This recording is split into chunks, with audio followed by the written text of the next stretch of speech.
Alors bonjour à tous, j'espère que vous allez bien. Voilà, donc nous poursuivons notre cours d'IPP à distance. Donc je vous rappelle que la dernière fois, donc nous étions dans les frais professionnels, c'est-à-dire que donc je vous ai expliqué que chaque travailleur avait le droit de déduire des frais au niveau professionnel, puisqu'on considère qu'on fait toujours des frais dans le cadre de la profession. On a vu qu'il y avait deux choix possibles, soit d'opter pour les frais forfaitaires, et donc c'est ce qu'on a vu la dernière fois, soit la possibilité d'opter pour les frais réels. Et donc quand on parle de frais réels, on parle en fait de frais réellement dépensés. Alors, c'est important de connaître les deux options possibles, puisque en tant que comptable, la question qu'on va souvent vous poser, c'est, tiens, dans mon cas, est-ce qu'il est préférable d'opter pour les frais forfaitaires ou d'opter pour les frais réels? Et donc, c'est avec les calculs que vous aurez pu faire dans une situation que vous allez pouvoir déterminer ce qui est le plus intéressant pour le contribuable. Et donc, attention, il ne faut pas se tromper, évidemment, parce que si vous dites à un contribuable, un indépendant par exemple, tiens, pour vous, c'est mieux d'opter pour les frais forfaitaires, alors qu'au final, ces frais réels auraient été bien plus importants, je dirais qu'il ne va pas revenir chez vous. Ou le contraire, si vous dites il vaut mieux opter pour les frais réels, alors qu'au final, les frais forfaitaires étaient mieux, eh bien, ça peut être un problème pour lui, puisqu'il y perdrait financièrement. Donc, c'est vraiment très important de pouvoir faire la distinction et pouvoir justement conseiller ce qui est le mieux dans une situation. Alors, les frais réels, c'est le code 258. Euh, on dit que ce sont les dépenses qui sont inhérentes à la profession, que le contribuable peut déduire si et seulement si elles sont faites dans l'année d'imposition et peuvent être prouvées. Alors, dépenses inhérentes à la profession, ça veut dire des dépenses qui sont liées à cette profession. Et donc, il faut démontrer un lien entre cette dépense et la profession que vous exercez. Donc, hors de question de déduire tout et n'importe quoi, quelque chose qui n'aurait rien à voir avec votre profession. Si elles sont faites dans l'année d'imposition, donc c'est bien dans l'année qui nous concerne, pas des dépenses qui seraient faites avant, ni des dépenses qui seraient faites déjà après, et peuvent être prouvées. Alors, peuvent être prouvées, ça veut dire qu'il n'y a pas une obligation de prouver spontanément les frais qui auraient été faits, mais vous devez toujours bien garder une preuve parce que l'administration fiscale, quand elle fait un contrôle, elle est susceptible de demander, tiens, je vois que vous avez indiqué autant de frais à déduire, est-ce que vous pouvez me les prouver? Et donc, il faut évidemment prouver ça avec des documents, évidemment, à l'appui. Mais ça ne doit pas être fait spontanément. C'est seulement si on vous le demande, donc il faut bien les garder. Alors, qu'est-ce qu'il y a comme genre de frais réels? Il y en a beaucoup, hein. Les plus courants, ce serait par exemple l'aménagement d'un bureau chez soi, ce qui est mon cas par exemple, j'ai un bureau. Et donc quand vous aménagez un bureau, vous avez investi dans du matériel, un ordinateur, une imprimante, un scanner, vous vous chauffez aussi pour travailler. Donc il y a pas mal de choses dans l'aménagement d'un bureau. La location d'un bien immeuble, par exemple près d'un lieu de travail, parce que par exemple vous travaillez très loin de votre domicile et comme ça vous fait un petit pied-à-terre. Un abonnement à une revue professionnelle spécialisée. C'est vrai qu'en tant que comptable, fiscaliste, on s'abonne à plusieurs revues et donc ce sont des frais que l'on peut déduire. Des vêtements spécifiques, mais alors attention aux vêtements spécifiques, ce sont bien des vêtements qui sont indispensables à l'exercice de la profession. Donc ce n'est que parce qu'ils sont indispensables à l'exercice de la profession qu'on peut en déduire les frais professionnellement. Je pense par exemple à la toge d'avocat. Un avocat ne peut pas les plaider s'il n'a pas une toge. Et donc il doit louer une toge chaque fois qu'il va plaider, s'il n'en a pas, ou alors il doit en acheter une. Autre exemple, un garagiste qui a une combinaison particulière. peut-être avec des chaussures particulières. Eh bien, tout ça, ce sont des frais que l'on peut déduire. Formation continue, donc attention, une formation qui est bien liée à votre profession. Donc si par exemple vous êtes comptable et que vous décidez de faire une formation d'expert comptable, ce sont des frais que vous pouvez déduire. Par contre, si vous faites des frais pour une formation en astrologie, ça n'a rien à voir évidemment. Donc vous ne pourrez pas déduire ces frais puisque ce n'est pas lié à votre profession. Ces frais sont entièrement déductibles. Donc ça veut dire à 100%. Ce que vous avez dépensé réellement, vous pouvez déduire ça réellement, sauf exception légale, donc la loi indique des exceptions, pour des dépenses qui sont rendues totalement ou partiellement non déductibles. Donc il faut bien faire attention. Par exemple, les vêtements non spécifiques. Alors un vêtement non spécifique, c'est un vêtement qui n'est pas indispensable pour la profession. Exemple, quelqu'un qui investit dans un costume pour aller travailler, parce que voilà, au travail on dit qu'il faut avoir une tenue vestimentaire plus que correcte. Un costume, ce n'est pas, même si ça coûte cher, ce n'est pas déductible, d'accord? Parce que ce n'est pas indispensable de mettre un costume pour aller travailler. Et ce, même si paradoxalement, votre entreprise dit d'avoir une tenue plus que correcte. Un impôt, l'impôt des personnes physiques n'est évidemment pas déductible professionnellement. Les trajets en voiture, alors ça on va voir que les trajets en voiture sont partiellement déductibles dans certains cas, et donc c'est ce qui va nous occuper par après. Les frais de restaurant, on entend beaucoup des gens qui déduisent les frais de restaurant. Attention, les frais de restaurant, ils sont déductibles d'abord qu'à, entre guillemets, 66%, et en plus, des restaurants qui sont vraiment liés à votre profession. Donc, aller manger avec un client, c'est déductible. Aller manger pour l'anniversaire de papa ou maman, c'est pas déductible. Donc, bien faire attention parce que les contrôleurs fiscaux vont vraiment très loin dans les contrôles. Ils vérifient même votre agenda, les dates d'anniversaire de vos proches, etc. Ça peut aller très très loin. Donc il ne faut pas faire tout et n'importe quoi. On ne peut déduire vraiment que ce qui est légalement acceptable. Alors, comment est-ce qu'il faut faire pour bénéficier de la déduction de ces frais réels? Vous devez les indiquer dans votre déclaration. Et donc vous devez les indiquer à quel code? Au code 258. Alors, il n'y a qu'un seul code. Donc, dans ce code, il faut bien déclarer la totalité. Donc, ça veut dire que vous devez additionner tous les frais que vous voulez y indiquer et vous indiquer le montant total. Et puis, vous pouvez les détailler dans une annexe. Comme ça, vous dites à l'administration, tiens, ce montant, il vient de ceci, ceci, ceci, ceci. Les détailler dans une annexe, ce n'est pas une preuve. Hein. Une preuve, ça c'est autre chose. Prouver vraiment la dépense, c'est tout à fait autre chose que de mettre une annexe qui détaille en fait le montant. Alors, je vous rappelle, il n'y a pas d'exonération de l'intervention de l'employeur pour les frais de déplacement, ni un forfait complémentaire pour les longs déplacements lorsque vous optez pour les frais réels. Donc, on avait vu précédemment que lorsque votre employeur vous donnait une intervention pour couvrir vos frais de déplacement, il y avait une certaine exonération. Mais attention, cette exonération n'est valable que si vous optez pour les frais forfaitaires professionnels. Donc ça veut dire que si vous optez pour les frais réels professionnels, si vous recevez cette intervention, il n'y a jamais d'exonération. Comme il n'y aura jamais de forfait complémentaire pour long déplacement. Donc voilà, ça doit faire aussi partie du calcul pour pouvoir voir quel est le choix, évidemment, le meilleur dans la situation du contribuable. Alors, pour les frais réels, donc comme c'est réellement déductible, je dirais la toute grande majorité ne demande pas trop d'explications.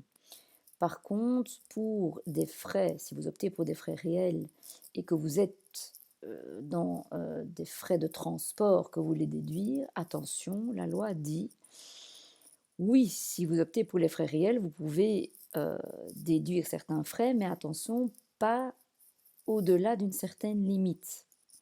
Et donc, vous allez voir que même si vous optez pour ces frais réels, vous ne pourrez pas déduire forcément à 100% tout ce que vous aurez dépensé. Ça va dépendre des situations, ça va dépendre de ce que vous utilisez comme transport. Alors, cette partie ici que l'on voit, pour les frais réels, il ne faut absolument pas la confondre avec ce qu'on avait vu précédemment sur justement cette fameuse intervention de l'employeur dans vos frais de déplacement. L'intervention de l'employeur pour les frais de déplacement, c'est une chose. On a vu que dans cette intervention, il y avait une certaine exonération possible. Donc ça, c'est un certain point de matière. Ici, je vois tout autre chose. Ce que je vois, c'est si vous optez pour les frais réels, dans le cas des transports, donc les transports que vous utilisez au niveau professionnel, qu'est-ce que vous allez pouvoir déduire? Ce n'est pas du tout la même question, évidemment. Alors, pour ces frais de transport, si vous optez pour les frais de réel, il y a une déduction qui va se faire, mais selon deux situations. Et c'est pour ça qu'on va faire un schéma.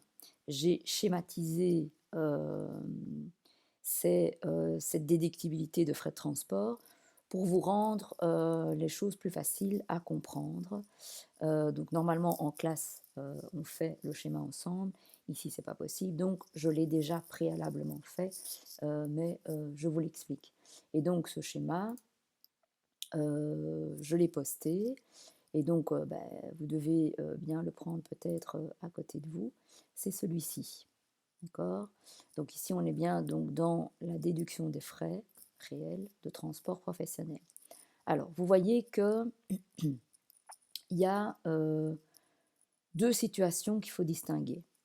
Il y a une première situation qui concerne les trajets que vous faites entre votre domicile et votre lieu de travail. Et puis, il y aura une autre situation avec tous les autres trajets professionnels. Alors, je m'occupe d'abord de cette première situation. Première situation, donc, vous voulez déduire les frais que vous avez faits pour aller de votre domicile à votre lieu de travail. Comment est-ce qu'on va analyser cette situation? Ça va dépendre du transport que vous utilisez pour faire ces trajets. Soit vous utilisez ce qu'on appelle votre propre voiture. Alors, si vous utilisez votre propre voiture, on est ici dans ce cas de figure. La propre voiture d'abord, qu'est-ce que c'est? C'est la voiture du contribuable qu'il a achetée, d'accord, par exemple. Mais ça peut aussi être la voiture de son conjoint ou de cohabitant légal. Oui, si par exemple on n'a qu'une seule voiture dans notre foyer et que cette voiture appartient à mon partenaire, mais que je l'utilise pour aller travailler, c'est considéré comme ma propre voiture. Ça peut être aussi la voiture du père ou de la mère. On pense souvent aux jeunes travailleurs qui habitent encore chez leurs parents et qui utiliseraient par exemple la voiture de maman pour aller travailler. Eh bien, on considère que c'est toujours sa propre voiture. Immatriculée au nom du contribuable ou de l'employeur. Donc ça veut dire que si c'est un véhicule de société, on considère aussi que c'est une propre voiture. Et puis aussi, c'est une voiture qui aurait été prise en leasing ou en location. Un leasing étant une location particulière par laquelle, en fait, au bout d'un certain temps, on peut devenir propriétaire de la voiture. Alors, comment ça fonctionne quand on utilise sa propre voiture pour aller travailler? Eh bien, la loi nous dit ce qu'on va pouvoir déduire. Il y a une certaine limite, c'est 15 cents du kilomètre parcouru pour aller du domicile au travail. Sans limite, ce que je veux dire, c'est sans limite de kilomètres parcourus. Donc, que vous fassiez 5 km, 10 km, 20 km ou 100 km pour aller travailler, il n'y a pas de limite. D'accord? 15 cents du kilomètre, donc il va bien falloir voir aussi quels sont les kilomètres que vous parcourez pour aller travailler, en sachant toujours que vous allez travailler et puis que vous revenez aussi du boulot et que ce sont donc toujours des trajets professionnels. Plus, vous allez pouvoir ajouter à ça les éventuels frais de financement. Alors les éventuels frais de financement, ce sont les intérêts que vous payez le cas échéant parce que vous avez acheté votre voiture par exemple à crédit. Mais attention, il faut bien déduire la partie professionnelle, évidemment, de ces frais de financement qui seraient effectués pour l'achat de cette voiture. Pas plus que ça, d'accord? Mais donc, ça veut dire qu'il y a chaque fois quand même un calcul à faire. Alors, on prend un exemple. Premier exemple, je vous dis, Karine habite à Lannes, elle utilise la voiture de sa mère pour le déplacement de son domicile à son lieu de travail, qui est à Bruxelles.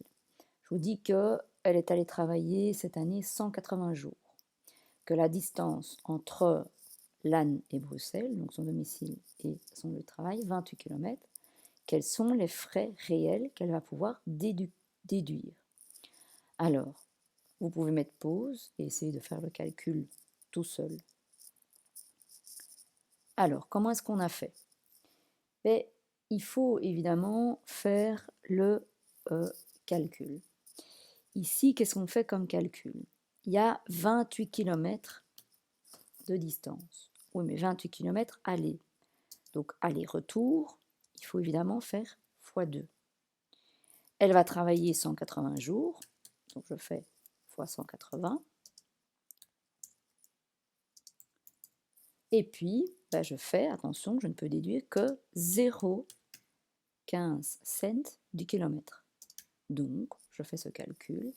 Et si vous faites sur votre machine, vous allez obtenir 1512 € à déduire. Et donc, ça veut dire que dans son code 258, elle va pouvoir indiquer 1512 € plus, évidemment, tous les autres frais réels qu'elle aurait dépensés. Donc, vous voyez comment ça fonctionne. Alors, je vous rappelle que si la propre voiture est un véhicule de société, et je vous avais déjà expliqué ça, mais comme on n'avait pas encore vu les frais, ça ne vous parlait peut-être pas, la déduction des frais ne peut dépasser la valeur de l'ATN. Alors c'est important parce que on a vu qu'un véhicule de société, ça avait une certaine valeur d'ATN taxable. Si vous optez pour les frais réels, vous ne pourrez jamais déduire en frais réels plus que ce que vaut la valeur de cet ATN. Donc si votre véhicule a été valorisé à 2500 € et que vous avez calculé 3000 € de frais ici de transport avec votre propre voiture, vous ne pourrez pas déduire 3000, vous pourrez déduire que 2005. Alors que si vous optez pour les frais forfaitaires, il n'y a pas de limite. Si par exemple votre ATN vaut 2500 € et que vos frais forfaitaires, vous en avez calculé 3005, vous pouvez toujours évidemment déduire 3500 €. Donc ça fait partie du calcul, savoir ce qui est le plus intéressant à prendre entre réel et forfaitaire. Alors, imaginons que vous utilisez maintenant un autre moyen de transport, ce qui arrive souvent, hein. Donc par exemple, je ne sais pas moi, vous utilisez le métro, le bus, le train, une trottinette, une moto, un vélo, vous allez à pied, bref, il y a toutes les autres possibilités qui sont là pour faire ce trajet toujours domicile-lieu de travail. Comment ça se passe? Ben là, la loi nous dit, il y a un choix. Vous pouvez opter pour un choix d'une méthode de calcul à effectuer. Alors, quel est ce choix? Soit vous allez pouvoir déduire 15 cents du kilomètre, voire 24 cents du kilomètre si vous utilisez un vélo, parce qu'on est à l'heure écologique et qu'on a envie de favoriser le vélo. Avec une limitation ici, attention, de 100 km. Mais attention, c'est 100 km limitation trajet simple. D'accord? Donc, si vous êtes à 120 km de chez vous, ben malheureusement, vous ne pourrez faire toujours le calcul qu'avec 100 km par trajet simple. Mais vous pouvez par contre toujours faire aller-retour. Et sans autres frais supplémentaires. Donc, il n'y a pas d'éventuels frais de financement ou quoi que ce soit. D'accord? Pas de frais d'essence, pas de frais d'assurance, pas rien. La loi nous donne un cadre et on ne peut pas dépasser ce cadre. Donc ça, c'est une première méthode. Soit, vous prenez la deuxième méthode, et la deuxième méthode, c'est de dire, je peux déduire les frais que j'ai réellement dépensés, réellement déboursés. Alors, pour ces frais réellement dépensés, il y a encore deux situations différentes qui peuvent se présenter. Soit vous avez utilisé une voiture, mais qui n'est pas votre propre voiture, puisque sinon vous seriez là. Une voiture, bah, c'est par exemple ce qu'on appelle la voiture partagée, le carpooling, le taxi, le covoiturage. D'accord? Tout ça sont des voitures qui ne sont pas votre voiture propre, mais vous avez déboursé pour ça. Vous pouvez alors déduire à 75% de ce que vous avez réellement dépensé. Donc par exemple, le prix de la course pour le taxi, l'indemnité que vous versez au conducteur parce que vous faites du covoiturage, vous pouvez déduire 75%. Si vous utilisez autre chose qu'une voiture, le bus, le métro, le vélo, tout ce que vous voulez, là vous pouvez déduire 100% de ce que vous avez dépensé. Par exemple, un abonnement, un carburant, etc. Donc même aussi des vêtements spécifiques, comme la moto par exemple. La moto, tout le monde sait qu'il faut un certain habit spécifique pour pouvoir être protégé un maximum, et ça coûte très cher. Il faut un casque aussi bien renforcé. Bref, mais tout ça, vous pourriez déduire à 100%. Donc, quand vous allez être face à des situations, ce schéma-là, il faut bien l'avoir en tête parce que ça vous aide vraiment à y voir plus clair et à pouvoir avancer comme il faut dans la logique pour faire le calcul. Alors, on prend un exemple. On imagine Françoise qui habite à Wavre et qui utilise les transports publics en commun pour le déplacement de son domicile à son lieu de travail. Elle paye un prix d'abonnement SNCB de 450 € et de STIB de 499 €. Je vous dis qu'elle est allée travailler 220 jours cette année et que la distance entre son domicile et son lieu de travail, c'est 32 km. Quels sont les frais qu'elle va réellement pouvoir déduire? Alors, dans quel cas de figure est-ce qu'on est? On est ici dans un déplacement domicile-lieu de travail. On est dans un cas où elle utilise d'autres moyens de transport. Ça veut dire que j'ai le choix. Mais donc, ça veut dire que pour pouvoir opter pour le meilleur choix, je vais faire le calcul pour les deux choix et choisir évidemment le plus intéressant. Alors, je prends la première méthode.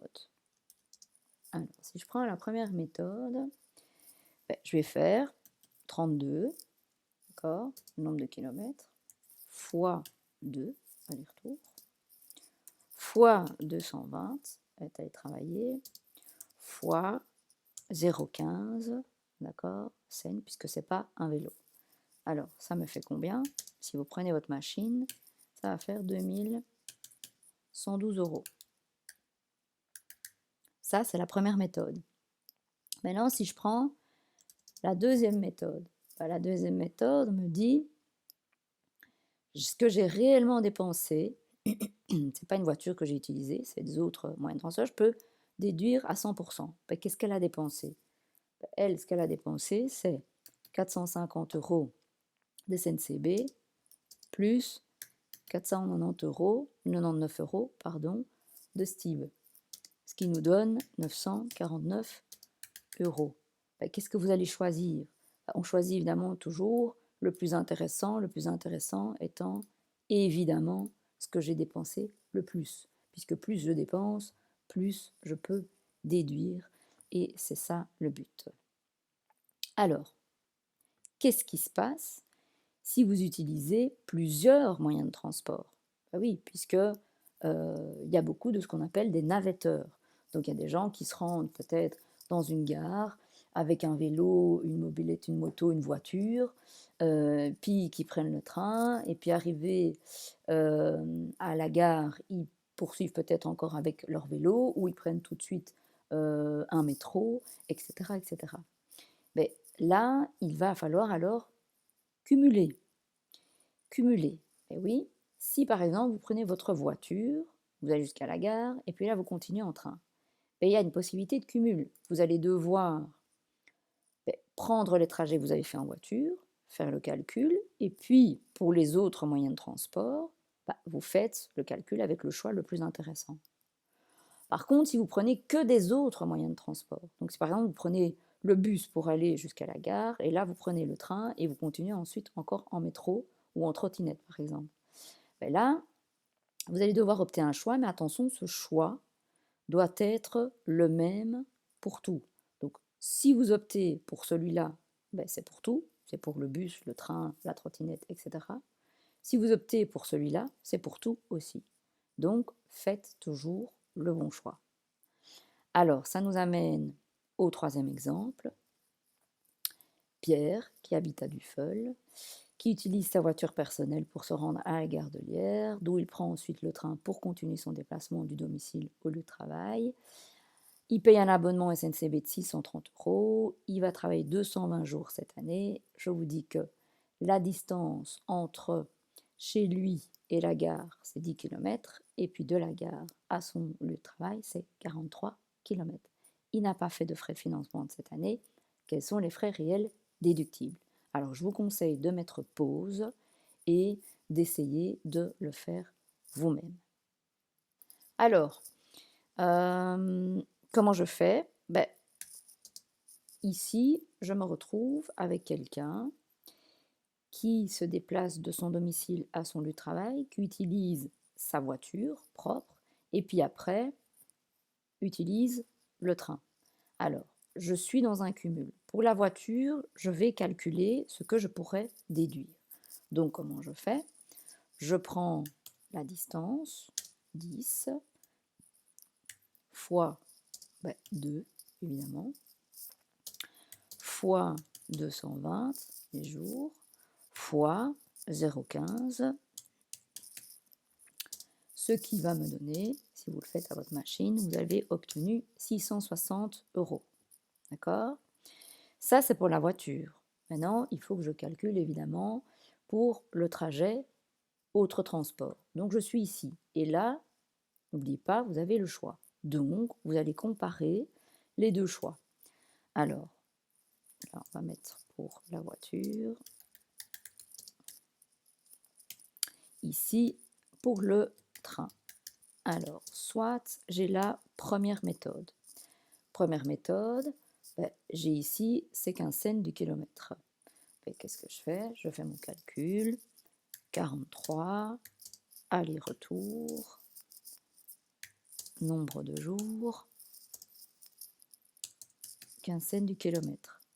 Sur votre machine, vous arrivez à 2838 €.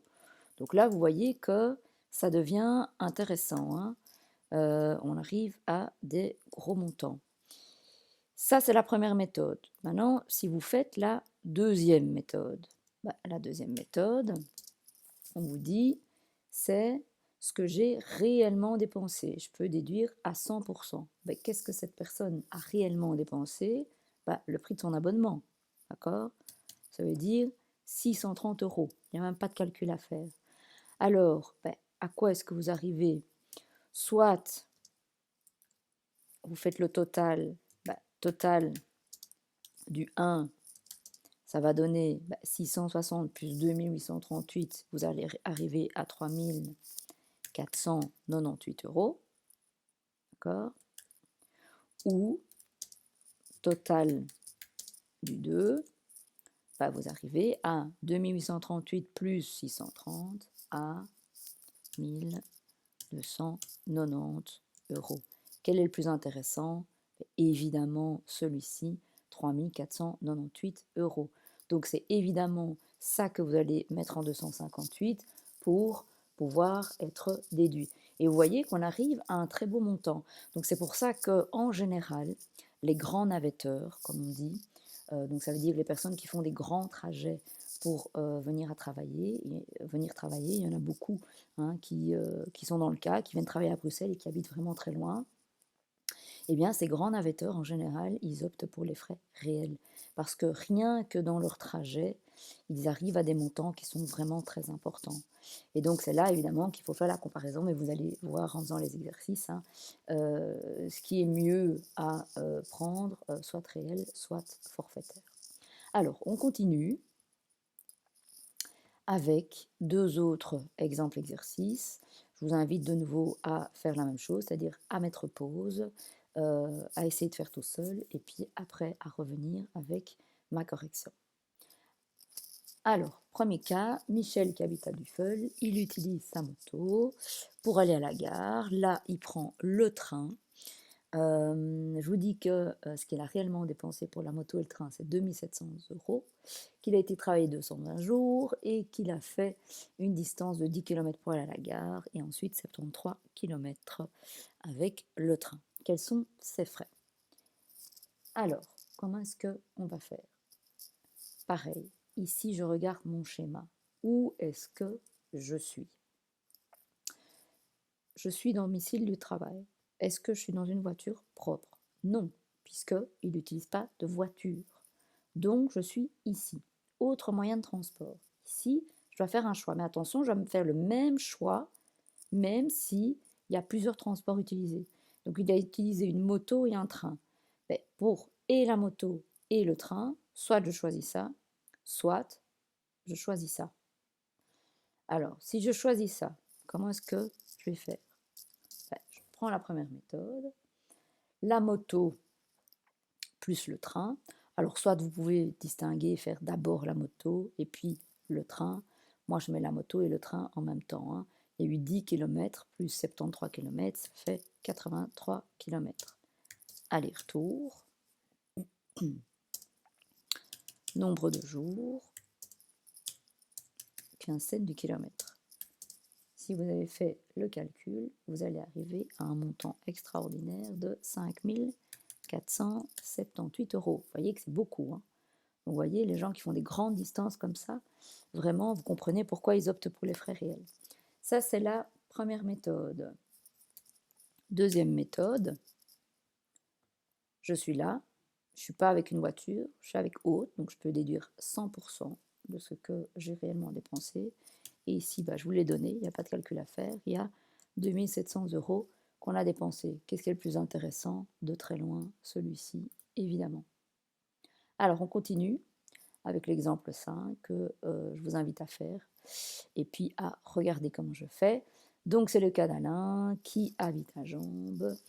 Et lui, qu'est-ce qu'il fait? Il prend son vélo jusqu'à Namur et là, il accompagne Marc en covoiturage et il verse d'ailleurs à Marc pour se faire 3 € par trajet. Alors, il a dépensé pour son vélo 60 € cette année. L'employeur intervient pour le trajet parcouru à vélo pour 24 cents du kilomètre. Alors, nombre de jours 220, distance jusqu'à la gare 4 km et puis 80. Comment fait-on? Je regarde à nouveau ici où je suis. Je suis dans autres moyens. J'ai utilisé 2 autres moyens de transport que la propre voiture. Donc, mon choix, soit ça, soit ça. Soit ça, je commence. Première méthode. Comment je fais? Alors, ici, je ne vais pas mélanger le vélo et la voiture. Pourquoi? Parce que pour le vélo, on a dit, on peut aller donc jusqu'à 24 cents du kilomètre. Alors que pour le reste, c'est 15 cents. Donc, je vais bien différencier. Alors, pour le vélo, comment je fais? Je fais mes 4 km, aller-retour, mes nombres de jours, fois, cette fois-ci, 0,24. Je vais arriver à combien? À 422,4. D'accord? Puis, je fais la même chose pour la voiture, donc le covoiturage. D'accord? Le covoiturage, je ne suis pas ici. Hein. Ce n'est pas ma voiture propre, donc je suis bien ici. Et là, comment je fais? Pareil, nombre de kilomètres, 80, aller-retour, nombre de jours,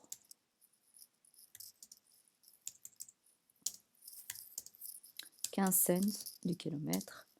Ça va me donner 5 280 €. D'accord? Donc, ça veut dire qu'ici, si vous faites le total, vous additionnez 2, vous arrivez à 5 702,40 €. Pas mal comme montant. Et puis, vous faites la deuxième méthode. Alors, la deuxième méthode, qu'est-ce qu'on fait? On est ici et on peut déduire ce qu'on a réellement dépensé. Mais attention, ici, je suis en covoiturage. Et donc, covoiturage, je peux déduire 75%. Et en mon vélo, mon vélo, ce n'est pas du covoiturage. Là, je suis à 100%. Alors, qu'est-ce que je vais pouvoir déduire? Pour mon vélo, il y a 60. Vous êtes d'accord? Je vais mettre vélo, il y a 60. Et puis pour le covoiturage, la voiture, comment vous faites? Cette personne a versé 3 euros par trajet. Donc 3 euros par trajet, ça veut dire qu'il paye 3 euros aller-retour pour 220 jours. Alors vous allez arriver à combien? Vous allez arriver à 1320. Oui, mais attention, on ne peut pas déduire ces 1320 puisqu'on dit qu'on ne peut déduire que 75%. Donc vous allez devoir faire 75%, ce qui va vous donner 990 euros. Donc là, si vous faites le total avec cette deuxième méthode, il n'y a pas de grand calcul à faire. Vous allez tout de suite constater que c'est beaucoup moins intéressant puisque vous n'arrivez qu'à 1050 euros à pouvoir déduire. Donc, qu'est-ce que vous choisissez? Vous choisissez ça, évidemment. Alors, je vous ai dit qu'ici, l'employeur intervenait pour le trajet parcouru à vélo pour 24 cents du kilomètre.